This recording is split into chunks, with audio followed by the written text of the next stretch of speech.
Hi guys, কি খবৰ সকলোৰে? আজি মোৰ প্ৰথমটো মিনি ব্লগলৈ আপোনালোক সকলোকে স্বাগতম জনাইছোঁ। ৰাতিপুৱা শুই উঠি মই বিচনাৰ পটুকো ঠিক কৰি আজৰি হৈ পিনি লৈছোঁ।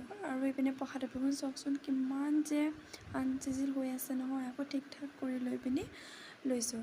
এইপিনে আকৌ আজি বতৰটো ইমান ৰ'দ দিছে নহয়, বতৰটো চাওকচোন কিমান ৰ'দ। এইপিনে আকৌ ৰুমটো সাৰি লৈছোঁ। সাৰি লোৱাৰ পাছত মই বজাৰ কৰিবলৈ বুলি ওলালোঁ। বজাৰ কৰিবলৈ গৈ পিনি এয়া মাংস পাৰ্চেল এটা আছিলে, পাৰ্চেলটো ল'লোঁ আৰু মাংসকণ লৈ আহিলোঁ। মাংস অনাৰ পাছত মই ভালদৰে ধুই ল'লোঁ। ধুই লৈ পিনি নিমখ তেল হালধি সানি অলপ টাইমৰ ঢাকি থৈ দিলোঁ। এনেকৈ এয়া আলুখিনি হাফ ফ্ৰাই কৰি থৈছিলে, আলুখিনি অলপ ঠিক কৰি ল'লোঁ।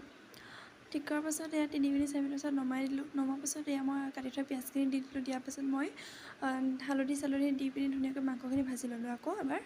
আৰু এইপিনে মই অলপ নিমখ দি পিনি ভাজি লৈছোঁ। এইপিনে আকৌ মছলা পত্ৰ দি পিনি